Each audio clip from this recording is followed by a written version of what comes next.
सुरुवातीला एक audio clip आली. राज्याचे मंत्री गिरीश महाजन यांच्यासोबत भाजपचे एक पदाधिकारी बोलत होते. बोलताना त्यांनी केंद्रीय क्रीडा राज्यमंत्री रक्षा खडसेंनी राजीनामा देण्याची मागणी केली. एकनाथ खडसेंना शिवीगाळ केली. रोहिणी खडसे यांच्याबद्दल आक्षेपार्ह भाषा वापरली. ही ऑडिओ क्लिप प्रचंड व्हायरल झाली, कारण हे पदाधिकारी रक्षा खडसेंचा राजीनामा मागत असताना गिरीश महाजन बघतो करतो नाही, तुम्ही गंमत बघा असं म्हणत असल्याचा दावा या कथित ऑडिओ क्लिप मधून करण्यात आला.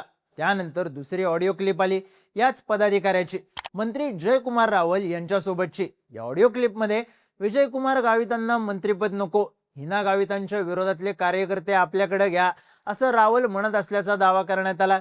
त्यानंतर तिसरी ऑडिओ क्लिप आली याच पदाधिकाऱ्याची, भाजपमधल्याच दुसऱ्या पदाधिकाऱ्यासोबतची, ज्यात हिना गावित यांना शिवीगाळ करण्यात आल्याचा दावा करण्यात आला.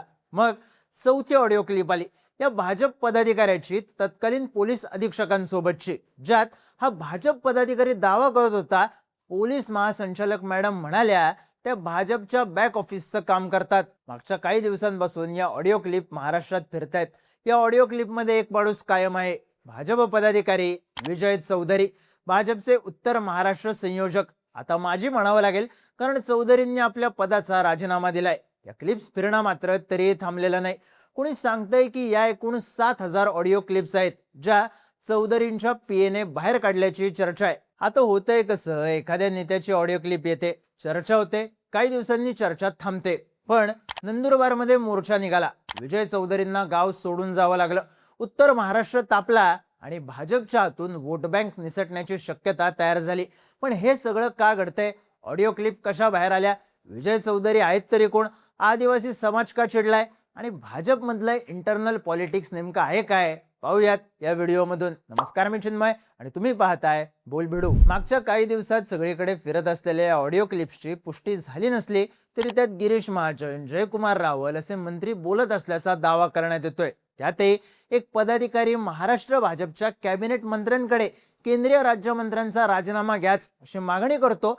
आधी भाजपमध्येच असलेल्या नेत्याला शिवीगाळ करतो. भाजपचे नेते पदाधिकारी आपल्याच पक्षातल्या नेत्यांबद्दल खालच्या पातळीची भाषा वापरतात. आपल्याच पक्षातल्या नेत्यांचे पंख कसे छाटता येतील याची आखणी करतात. हे ऑडिओ क्लिप मधून पुढे आल्याने वाद पेटला. स्थानिक पत्रकारांनी दिलेल्या माहितीनुसार सोशल मीडियावर आणि माध्यमांमध्ये मोजक्याच ऑडिओ क्लिप आल्या असल्या तरी विजय चौधरींच्या एकूण ऑडिओ क्लिप्सची संख्या मोठी आहे. त्यात फक्त नेत्यांसोबतचे कॉल नाही, तर पोलीस, वकील, शासकीय अधिकारी, व्यावसायिक आणि सामान्य लोक यांच्यासोबतच्या कॉल्सचाही समावेश आहे.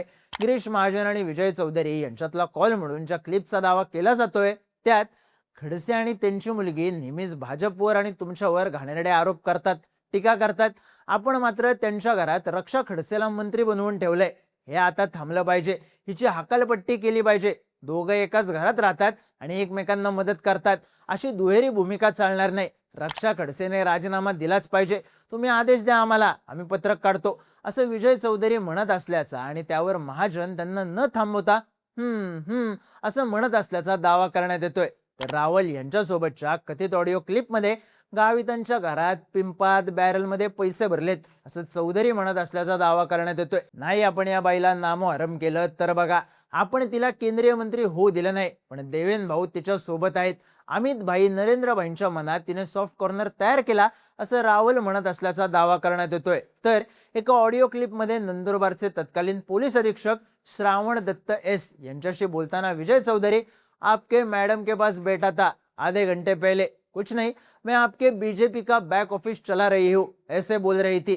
फिर मैंने बोला आप रिटायरमेंट के बाद बीजेपी की सांसद बनेगी, हंस रही थी वो भी, असं म्हणाल्याचा दावा करण्यात येतोय. त्यात हे संभाषण माजी पोलीस महासंचालक रश्मी शुक्ला यांच्याबद्दलचा होतं का असाही प्रश्न विरोधकांकडून विचारला जातोय. या सगळ्यानंतर पहिला प्रश्न पडतो, विजय चौधरी आहेत तरी कोण? तर भाजपचे उत्तर महाराष्ट्र संयोजक. या ऑडिओ क्लिप्स पुढे आल्यानंतर त्यांनी राजीनामा दिला. चौधरी हे भाजपचे नंदुरबार मधले नेते. ते स्वतः कधी निवडणुकीत उतरले नाहीत. खासदार आमदार तर नाहीच, पण नगरसेवक सुद्धा झाले नाहीत. पण त्यांच्याकडे संघटन कौशल्य असल्याने त्यांना भाजपच्या पक्ष संघटनेत महामंत्री, प्रदेश सरचिटणीस अशी पदे मिळाली. आता महत्वाचा मुद्दा म्हणजे विजय चौधरी हे मूळचे भाजपचे नाहीत. स्थानिक पत्रकारांनी दिलेल्या माहितीनुसार चौधरी सुरुवातीपासून हिंदुत्ववादी कार्यकर्ते म्हणूनच नंदुरबारमध्ये ओळखले जातात. ते अयोध्येत कारसेवक म्हणूनही गेले होते. पुढे त्यांनी नंद प्रेरणा नावाने एक साप्ताहिक काढलं. शिवसेनेत उपजिल्हा प्रमुख म्हणून काम पाहिलं. जेव्हा विजयकुमार गावित यांनी राष्ट्रवादी काँग्रेसमध्ये प्रवेश केला तेव्हा चौधरी सुद्धा गावित यांच्यासोबत गेले आणि विजयकुमार गावित यांनी भाजपमध्ये प्रवेश केला तेव्हा चौधरी सुद्धा भाजपमध्ये आले. भाजपमध्ये आल्यानंतर चौधरी यांच्यावर पक्ष संघटनेत वेगवेगळ्या जबाबदाऱ्या देण्यात आल्या. 2023 साली झालेल्या पुण्यातल्या कसबा विधानसभा मतदारसंघाच्या पोटनिवडणुकीत ते पक्षाचे स्टार प्रचारक होते. लोकसभा निवडणुकीत सुद्धा त्यांनी हिना गावित यांचं काम केलं.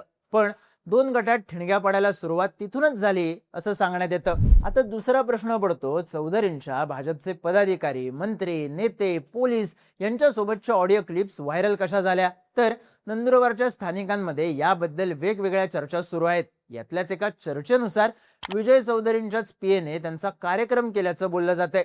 चौधरींच्या पीएचं चौधरींच्या मुलासोबत भांडण झालं आणि वाद वाढल्यानंतर चौधरींच्या पीएने आपल्याजवळ असलेला 6 GB डेटा बाहेर काढला आणि त्यामधूनच या ऑडिओ क्लिप लीक झाल्याचं सांगण्यात येते. पण अर्थात यात अधिकृतपणे काहीही पुढे आलं नाही. स्वतः विजय चौधरींनी या ऑडिओ क्लिप्स आपल्या नाहीत तर आपला आवाज वापरून एआयच्या मदतीने बनवल्या आहेत असा दावा केलाय. चौधरींच्या मुलाने या प्रकरणात पोलिसात तक्रार सुद्धा दिली.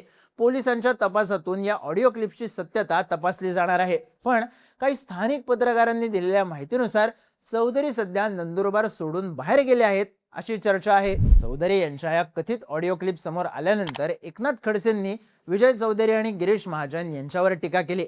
आपल्याकडे एकूण 65 क्लिप्स आल्या आहेत आणि त्या वरिष्ठांपर्यंतही गेल्या आहेत असं खडसेंनी सांगितलं. तर रोहिणी खडसे यांनी चौधरी यांच्यावरून भाजप नेत्यांच्या मुखात राम आहे आणि वागण्यात रावणाची वृत्ती आहे अशी टीका केली.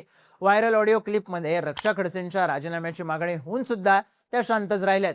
तर माजी खासदार हिना गावित यांनी या प्रकरणात कोणतीही जाहीर प्रतिक्रिया दिली नसली तरी त्यांचे चुलत बंधू रोहन गावित यांनी विजय चौधरींच्या विरोधात तक्रार दाखल केली आहे. त्यानुसार चौधरी यांच्या विरोधात अॅट्रॉसिटी अंतर्गत गुन्हा दाखल झालाय. सोबतच विनयभंगाचा गुन्हाही दाखल झालाय. एवढंच नाही तर हिना गावित यांच्या समर्थकांनी या सगळ्या प्रकारावर तीव्र नाराजी व्यक्त करत नंदुरबार शहर पोलीस ठाणे आणि तहसील कार्यालयावर मोर्चा काढून कठोर कारवाईची मागणी केली. विजय चौधरी यांची पक्षातून हकालपट्टी करण्याची मागणीही भाजपच्या पक्षश्रेष्ठींकडे करण्यात आली. आदिवासी समाजातून येणाऱ्या हिना गावित यांच्या समर्थनार्थ आदिवासी बांधवही या मोर्चात सहभागी झाले होते. हिना गावित आणि विजयकुमार गावित यांच्याबद्दल चौधरी यांनी कथित ऑडिओ क्लिपमध्ये जी आक्षेपार्ह भाषा वापरली त्याचा आदिवासी समाजातून मोठ्या प्रमाणात निषेध केला जातोय. पण मूळ मुद्दा म्हणजे हे सगळं घडतंय कशामुळे? भाजपचेच नेते आपल्याच पक्षातल्या नेत्यांबद्दल कथितपणे अपशब्द का काढत आहेत? तर याचं उत्तर सापडतं उत्तर महाराष्ट्र भाजपमधल्या अंतर्गत राजकारणात. उत्तर महाराष्ट्रातला भाजपचा सगळ्यात मोठा चेहरा अर्थात गिरीश महाजन आहेत. पण जळगाव पट्ट्यात महाजनांचं वर्चस्व, धुळ्यात जयकुमार रावल यांचं वजन मोठं, तर नंदुरबारमध्ये विजयकुमार गावित हे सत्ता केंद्र अशी विभागणी सुद्धा आहे. सध्या वादात सापडलेले विजय चौधरी हे गिरीश महाजन यांचे कट्टर समर्थक म्हणून ओळखले जातात. महाजन यांचा उत्तर महाराष्ट्रामधला सामना हा एकनाथ खडसेंसोबत आहे. स्थानिक पत्रकारांनी दिलेल्या माहितीनुसार या ऑडिओ क्लिप जेव्हा खडसेंनी गिरीश महाजन यांच्यावर आरोप केले होते तेव्हाच्या असू शकतात. कारण तेव्हा खडसे महाजन या दोन नेत्यांमधलं राजकीय युद्ध शिगेला गेलं होतं. त्यामुळे आपल्या नेत्याची मर्जी राखण्यासाठी चौधरी असं बोलले का हा प्रश्न आहेच. पण याची दुसरी बाजूही आहे. विजय चौधरी यांनी संघटनेत वेगवेगळ्या जबाबदाऱ्या पार पाडल्या. त्यामुळे नंदुरबार जिल्ह्यात चौधरींचा गट तयार झाला. पण या गटातल्या कार्यकर्त्यांना फारशी संधी मिळत नाही. गावित कुटुंबीय निर्णय प्रक्रियेत आपल्याला मोठं स्थान देत नाहीत अशी चौधरींची तक्रार असल्याचं स्थानिक पत्रकार सांगतात. त्यात हिना गावित यांचं पक्षातलं स्थान बळकट राहिलं. 2024च्या लोकसभेला त्यांचा पराभव झाला. त्यानंतर 2024च्या विधानसभेला हिना गावित या अक्कलकुव्याची जागा शिंदेच्या शिवसेनेकडे गेल्याने अपक्ष लढल्या आणि त्यांना विधानसभेतही पराभव स्वीकारावा लागला. त्यानंतर त्या पुन्हा भाजपमध्ये आल्या तरी त्यांचं महत्व अबाधित राहिलं. सलग 2 टर्म खासदार असताना त्यांचे भाजप हायकमांड सोबत चांगले संबंध तयार झाल्याचं सांगण्यात येतं. उच्च शिक्षित, कमी वयात खासदार आणि विजयकुमार गावित यांचा पाठिंबा यामुळे दिल्लीच्या वर्तुळात सुद्धा हिना गावित यांचं वजन चांगलंच वाढलं होतं. सध्या व्हायरल झालेल्या या ऑडिओ क्लिप्स याच काळातल्या असल्याचं सांगण्यात येत आहे. त्यात गावित गट आणि चौधरी गट जिल्ह्यात एकमेकांच्या समोर येत असल्यानं त्या संघर्षाची पार्श्वभूमी सुद्धा या ऑडिओ क्लिप्सला असल्याचं सांगण्यात येतं. कारण एका ऑडिओ क्लिपमध्ये हा गावित कोण लागून गेला, मला न बोलवता निर्णय घेतो, कोणाचा ऐकतो इथला पक्ष? पक्ष कोण चालवतो याला माहित नाही का? हिनासाठी 2014 मध्ये काम केलं, तिच्या मंत्रिपदासाठी देवेंद्र भाऊंना कॉल केला, तरी हा मला निधी देत नाही, करतो करतो असं म्हणतो, असं विजय चौधरी, विजयकुमार गावित आणि हिना गावित यांच्याबद्दल म्हणत असल्याचा दावा करण्यात येतोय. उत्तर महाराष्ट्र भाजपमधला दुसरा अंतर्गत सामना जयकुमार रावल विरुद्ध विजयकुमार गावित यांचा. देवेंद्र फडणवीस यांच्या पहिल्या मंत्रिमंडळात जयकुमार रावल मंत्री होते, पण विजयकुमार गावित मंत्री नव्हते. एकनाथ शिंदे यांच्या नेतृत्वात महायुतीचं सरकार होतं, तेव्हा विजयकुमार गावित मंत्री होते, पण जयकुमार रावल यांच्याकडे मंत्रिपद नव्हतं. मग पुन्हा फडणवीसांच्या नेतृत्वात महायुतीचं सरकार आहे, तर रावल मंत्री आहेत आणि गावित मंत्रिमंडळात नाहीत. उत्तर महाराष्ट्रात मंत्रिपद देण्याचा विषय निघतो तेव्हा या दोघांपैकी एका नेत्याला संधी मिळते आणि त्यातही या नेत्यांचे नेतृत्वाशी असलेले संबंध महत्त्वाचे ठरतात. त्यामुळे हीच काटाकाटी कथित ऑडिओ क्लिप मधून जाहीरपणे पुढे आल्याची चर्चा आहे. कारण जयकुमार रावल या कथित क्लिपमध्ये हिना गावित यांना कसं रोखता येईल, विजयकुमार गावित यांना मंत्रिपद मिळाल्यावर आपली डोकेदुखी कशी वाढली, त्यांच्या मतदारसंघात आपल्या माणसांना तिकीट द्यायची आहेत असं म्हणत असल्याचा दावा करण्यात येतोय. पण या अंतर्गत राजकारणाच्या पलीकडे या कथित ऑडिओ क्लिप्स मधून लोकांचा रोष मोठ्या प्रमाणात वाढल्याची चर्चा आहे. लोकांमधला रोष हा मोर्चामधून दिसून आलाच, पण 9 ऑगस्टला जागतिक आदिवासी दिनापर्यंत विजय चौधरी यांच्यावर कारवाई झाली नाही तर भाजपला मोठा फटका बसू शकतो. कधी काळी सबकुच काँग्रेस असलेल्या आदिवासी पट्ट्यात भाजपने एकनाथ खडसे, विजयकुमार गावित अशा चेहऱ्यांच्या बळावर ताकद तयार केली.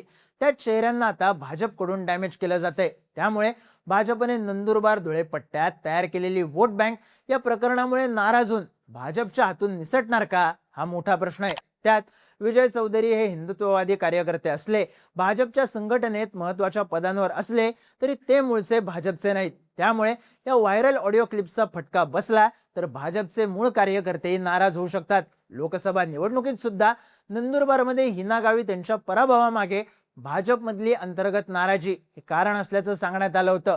पण आता कथित 7,000 ऑडिओ क्लिप्समुळे भाजपमधले गटतट थेट उघड झाल्याने अल्टिमेट डॅमेज भाजपलाच आहे. त्यांची इथली लढाई काँग्रेस सोबत आहे, अंतर्गत गटात आहे आणि चंद्रकांत रघुवंशी यांच्या माध्यमातून ताकद वाढवणाऱ्या शिंदेच्या शिवसेनेसोबत सुद्धा. त्यामुळे या ऑडिओ क्लिप्स फक्त सोशल मीडियावर व्हायरल होण्यापुरत्या लिमिटेड राहणार नाहीत, तर उत्तर महाराष्ट्रातल्या धुळे नंदुरबार पट्ट्यात भाजपचा विजय रोखू शकतात. या चर्चांनी प्रचंड वेग पकडलाय. तुम्हाला काय वाटतं? चौधरींच्या कथित ऑडिओ क्लिप रावल, महाजन यांनाही डॅमेज करतील का? तुमची मतं आणि प्रतिक्रिया कमेंट करून नक्की सांगा आणि माहितीपूर्ण व्हिडिओज पाहण्यासाठी बोलबिडूच्या YouTube चॅनलला सबस्क्राईब करायला विसरू नका.